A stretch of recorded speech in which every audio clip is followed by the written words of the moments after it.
Nah,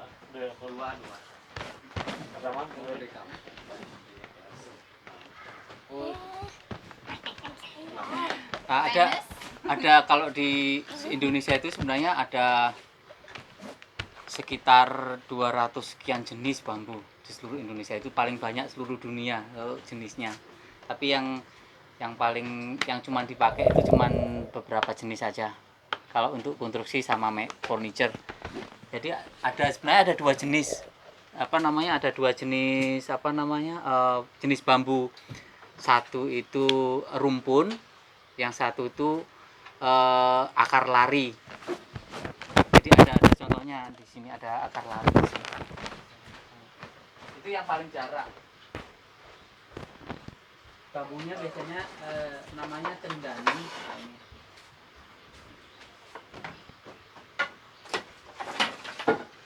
Ini bambu akar lari itu ini. Biasanya untuk dia tumbuh di atas 500 meter permukaan air laut. Maksudnya jadi kalau kita naik gunung, pohon sudah habis nih. Sudah habis. Baru terakhir itu bambu ini. Kalau di Jawa itu bambu ini.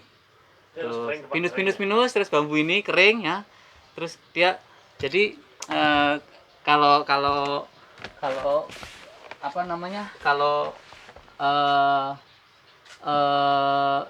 rumpun itu kan sistemnya rhizomnya, ini namanya rhizom.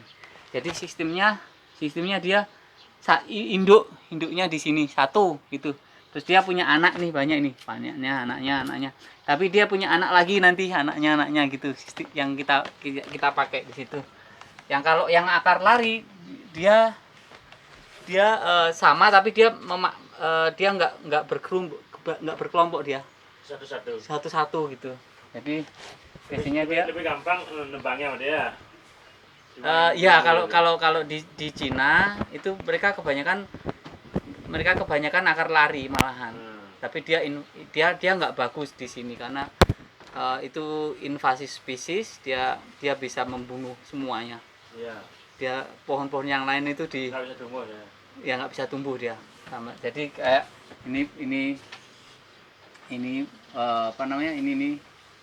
bambu ini begini, dia kalau akar lari itu dia jauh tapi dia nggak dalam. Kalau akar lari itu biasanya dia cuman berapa meter dari berapa senti dari enggak yang agak makanya dia sebenarnya enggak invasive spesies, dia nggak bagus untuk kalau dia ditaruh di sini, dia maunya kemana-mana terus dia menghabisin tanah.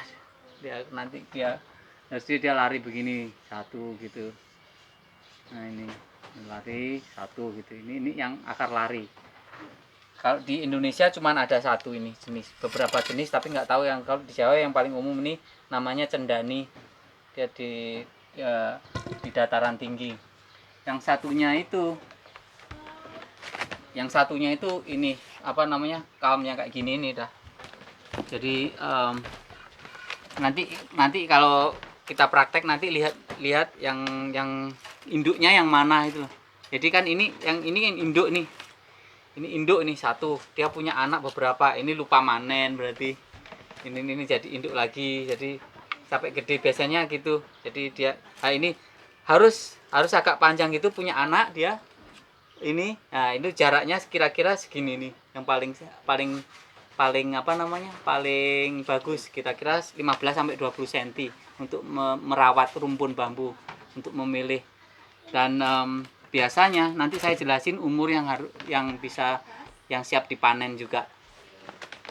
Yang ini rumpun yang bagus itu antara ada variasi umur. Ketika ada yang 1 tahun, ada yang 2 tahun dan 3 tahun. Jadi satu rumpun, biasanya satu rumpun ini ada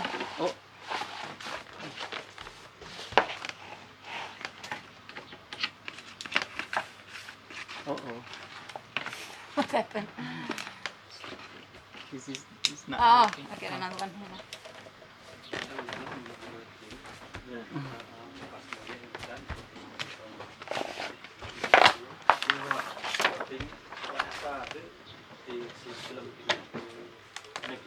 Ini jadi kalau lu gerantang lu sedang anu sedang booming jadi tinggi. Ting kuning ada banyak sawit di Tiong Pagar ada ting biru. Itu udah ada. dan dan kalau apa namanya Mati ada. Oh gitu. Memang bisa ada yang lihat. Ke rumah. Ting kali-kali dia semua. jadi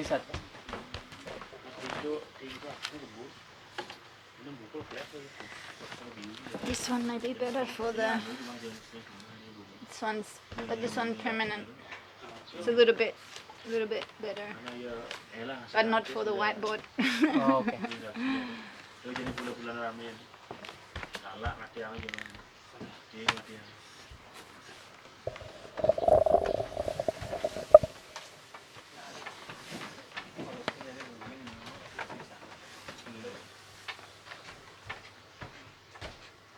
Jadi nanti lihat waktu ini kan rhizomnya di sini nih, yang kayak gininya nih Pak. Ini tanah ini. Jadi waktu kita nanti memotong, waktu kita memanen, kita pelihara tuh, kalau cara memelihara rumpun. Jadi harus ada sekitar, tergantung sih kalau petung ini kita bicarain tentang petung ya. Ada umurnya itu bervariasi, ada umur yang 3 tahun, 2 tahun, 1 tahun kalau petung. Dan itu kalau bambu kan kalau ketuaan dia mati nih. Kalau rumpun nggak dirawat, dia nanti ciri-cirinya nanti dia kalau mau mati dia ciri-cirinya mau ada bunga. Itu berbunga gitu, sudah ada menggantung itu, ada rumpun itu udah mulai udah tua sekali, dia nggak dirawat. Nah, seharusnya kalau dirawat terus bisa berkelanjutan, dia harus dipotong, dijarangkan gitu, sampai kalau bervariasi sih, kalau ada yang sekitar 6 atau 8 bambu yang sama umurnya kalau dipetung di rumpun bambu gitu. Kalau jangan terlalu sedikit, kalau sedikit dan dijarangkan, kita kira 2 cm 15 sampai 20 cm jaraknya. Terus caranya ini nih, jaraknya itu sehatnya pokoknya dia nggak bersentuhan kalau ada angin. Itu juga bisa merusak. Kalau dia kan ada angin kan akhirnya dia ini tergesek-gesek dia. Jadi ada yang rusak, ada apa gitu. Terus dia nggak lurus. Itu yang paling penting kalau nanti diproduksi kan lurus, bagus bambunya gitu ya. Terus yang kalau bambu petung itu antara 24 sampai 32 jumlahnya.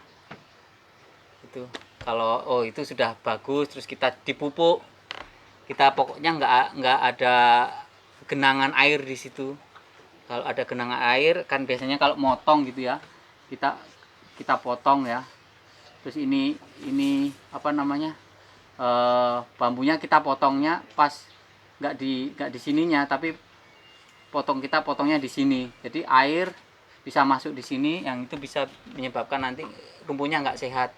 Banyak jamur di situ, lebih lembab, dan bisa membunuh juga. Kalau dia punya anak, bisa apa namanya, penyakitnya bisa masuk ke rhizome, karena itu sebenarnya satu. Kalau rumpun itu sebenarnya satu bambu itu loh. Jadi bisa menular gampang sekali kalau udah penyakit. Jadi harus potongnya harus pas di sini. Jadi pas di ruasnya kalau mau manen. Pas di ruasnya dan dekat sekali sedekat-dekatnya sama tanah. Kalau di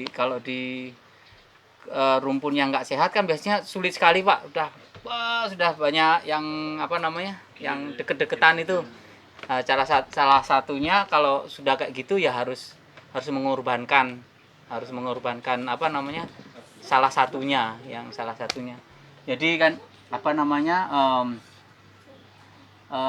harus dikorbankan salah satu yang mana yang paling jelek. Oh, yang itu yang paling jelek.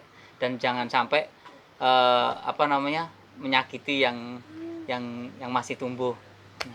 Dan lagi kalau lagi ada panen gitu, dan tadi sudah kita ini lihat bulan, ini untuk pemanenan, yang kita lihat bulan, hari, terus melihat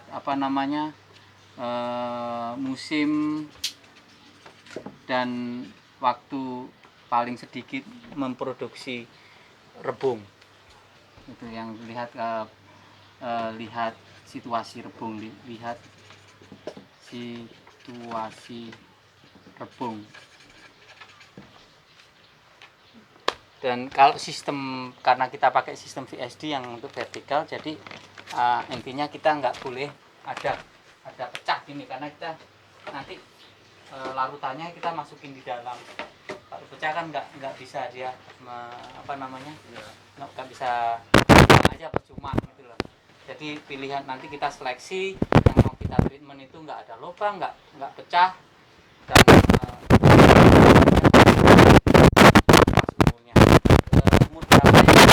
umur berapa yang bambu yang paling sempurna itu sebenarnya ketika di atas 3 tahun, di bawah 5 tahun. Kalau di bawah 3 tahun itu terlalu mudah untuk bambu, jadi bisa kempot. Tapi tergantung di daerah. Jadi kalau daerah Sidemen beda sama daerah Karangasem yang di utara, karena yang tandus biasanya dia bambunya lebih kecil tapi keras ya. Keras. Beda sama yang di atas gunung ya, besar-besar dan dia kelihatan tua. Biasanya gitu. Sudah banyak jamurnya kan.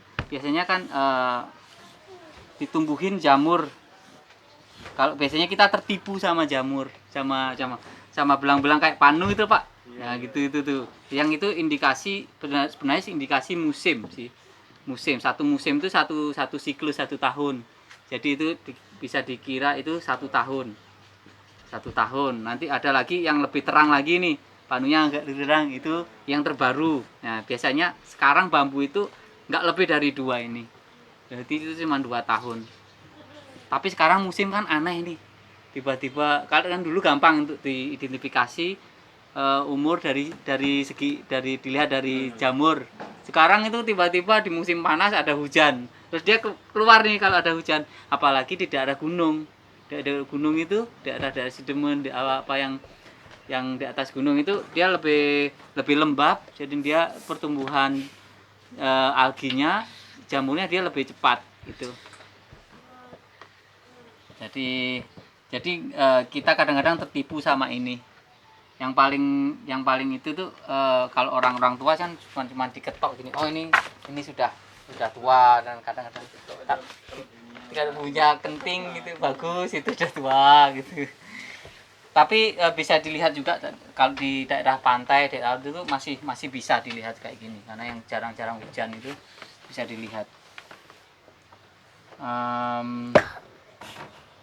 Jadi ini yang nanti kita yang masih kalau cara memilih dan menebang bambu. Kadang-kadang kan kalau ada rebung, masih banyak rebung, setiap induk punya rebung, cari rebung, setiap induk punya rebung nih. Saat ini ada 3. Jadi cari yang nggak berebung. Karena rebung itu bukan sebenarnya dulu ada musim sih. Kalau paling banyak kan sebenarnya musim hujan nih. Musim hujan itu jangan dipanen, sudah banyak rebung dan kadar karbohidratnya lagi tingginya gitu. Jadi ketika nggak musim hujan, musim panas, cari yang nggak berebung. Artinya berebung itu kan menyusui nih. Kalau menyusui nanti rebungnya pasti dia nggak bagus jadinya. Jadi gitu. Atau kadar gulanya memang tinggi, jadi cari yang nggak berebung. Tapi gimana Pak kalau seumpamanya ini terlalu tebal. Jadi bambunya terlalu banyak, di atas ini 24 ada sekitar 40-50. Kita harus tetap jaga jumlah bambunya di situ. Yang paling utama itu sebenarnya jarak. Untuk bikin rumpun yang paling bagus itu sebenarnya jarak. Kalau jumlah bambu itu bisa sekitaran 20 sampai 30 bambu. Kalau terlalu banyak nanti terlalu dekat ya kita dikurangin lagi. Terus ada beberapa jenis bambu yang setiap bambu itu dia mengawetannya itu periodenya lain-lain. Kalau yang kecil ini biasanya kalau kita mengawetkan ya kecil itu sekitaran antara ini sampai ini ya 2 sampai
jadi dikode dulu. Nah ini dikode dulu. Jadi saya tulis ini setelah dipanen, setelah dicuci, biasanya mau dinaikkan itu dikode dulu, dikasih tanggal kayak si stiker atau kadang-kadang tulis pakai bolpen aja, dikasih tanggal berapa, berarti ini panennya nanti 2 minggu lagi ya udah siap panen gitu. Nanti cara panen saya jelasin. Jadi kalau nanti sistemnya itu kan namanya vertical subdivision. Jadi nanti bambu itu bikinnya diberdiriin gini dan dia pakai pressure alami.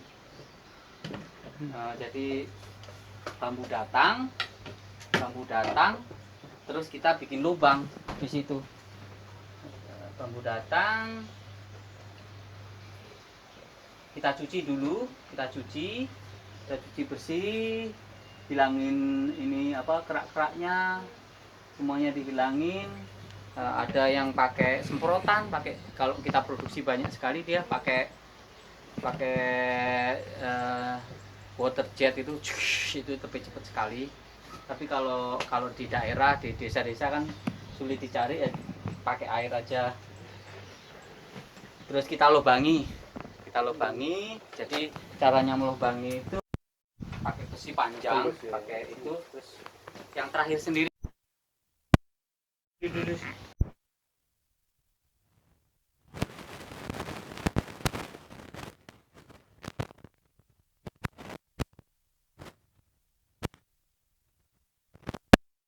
sepuluh meter ini 10 meter kebanyakan. Nah ini ini mulai dinaikkan, terus ditata supaya nggak bisa space-nya punya tempat. Habis itu dijauhkan dari sinar matahari langsung dan air. Itu nggak bagus karena kalau nanti kita lihat kalau di pengawetan bambu itu biasanya tak itu kena panas, pecah. Suaranya keras sekali. Dan bahan bahan-bahan ini nih mahal Pak, apa namanya, borak-borik itu.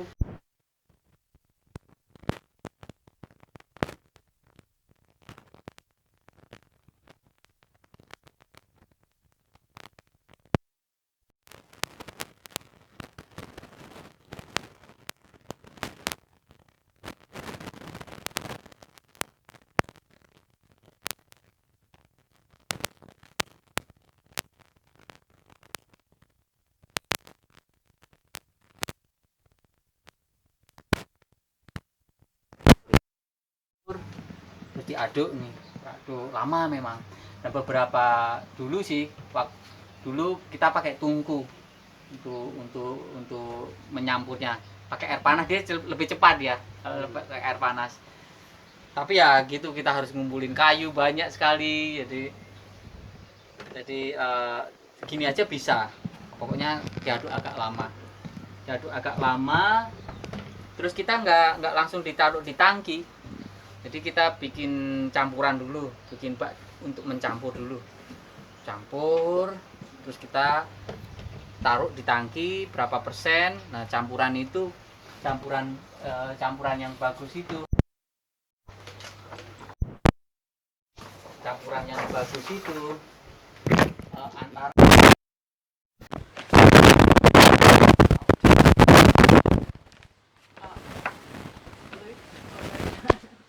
antara ini perbandingannya ya, ini boraknya. Ini borak itu 2 banding borik asidnya itu 3. Jadi 2 banding 3. Jadi kalau ini 2 kilo, boraknya 2 kilogram dan boriknya 3 kilogram. Gitu. Jadi ini perbandingannya dengan campuran air 10 sampai antara 10 kalau yang bisa masih dipakai itu 10% sampai 5% sampai 10% campuran air. Pakai airnya 10%. Jadi kalau jumlahnya ini kan dijumlahkan jadi 5 kg kan. Ini 5 kg. Kalau 5%-nya 5 kg kan nanti ini bisa jadi 100 liter. 100 liter bisa 5 kg ini bisa. Jadi itu 5 kg itu bisa jadi 100 liter. Segitu. 100 liter itu biasanya bisa satu bambu itu bisa 10 sampai 20 liter gitu, tergantung besarnya. Kalau yang 6 liter. Yang ini mungkin cuma 8 liter. Nanti lihat nanti. Tergantung volume ini, besarnya ini. Kadang-kadang kecil, kadang-kadang gitu. Jadi tergantung besar bambunya juga. Kita yang praktekkan nanti ini 5 kg boron. Saya gunain boron ini. Dengan campuran air 5% nanti kita pakai yang 5%. Jadi nanti 100 liter air.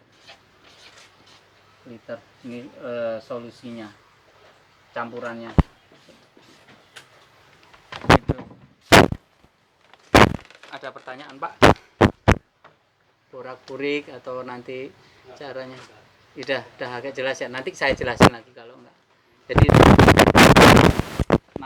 nama pengukurnya itu hydrometer. Nanti di sini kelihatan angka-angkanya 5%, 10%. Kayak di alkohol juga sama, bikin itu. Habis itu kita tuang campurnya. Habis tuang campurnya setiap hari itu berkurang, menyusut. Jadi setiap hari atau 2 hari atau 3 hari sekali itu harus diisi lagi terus sampai kalau bisa penuh terus. Terus habis itu dipanen. Nah, ini caranya memanen. Karena ini tinggi dan besar, ini jenisnya hampir kayak mirip apa itu kalau yang di sini namanya, yang bukan petung tapi bukan apel yang besar tapi ada garisnya itu, ada di sini surat atau yang tipis-tipis yang kita ngomongin kemarin Pak Kade, apa namanya Pak Kade? Bambu Semat, semat. Mirip Kak itu, tipis ya Pak. tipis. Sama lantai loh Pak. Bagus untuk gambar kayak gini, ini bagus ya. Nah, kita nanti jadi nanti kalau kita manennya nanti nggak kayak gini karena ini pendek, jadi ini panjang, ini sulit dibalik. Biasanya manennya itu dikasih lubang ini aja, dibor ini dikeluarin, biarin sampai 3-4 hari biar apa namanya, airnya habis semua, terus kita ambil, terus kita ditaruh di tempat pengeringan, tapi pengeringannya masih berdiri biar bener-bener kering sekali. Kenapa? Enggak boleh pakai matahari sama sekali, Nggak boleh langsung. nggak boleh. Karena kalau pakai matahari warnanya dia jadi kayak gini nih nanti, jadi kayak apa ya, nggak hijaunya nggak Kusam ya. kusam kayak bambu mati gitu loh. Jadi kelihatan kayak gitu. Dan paling ini kan apa namanya, gampang pecah juga matahari sama air. Jadi yang terakhir ketika sudah bener-bener kering, baru bisa ditidurin, nah ini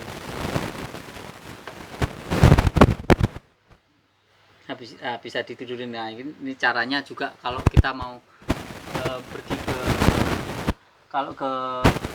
project kan, kita harus juga punya gudang juga nih. Kalau mau bikin kayak gini di proyek, kita tetap harus nggak boleh bersentuhan sama tanah, sama harus ada atap, masih harus dijaga itu. Meskipun nanti jadi bangunan pun nggak boleh kena expose sama matahari itu, nggak boleh, matahari sama udara, apa namanya, air, sorry.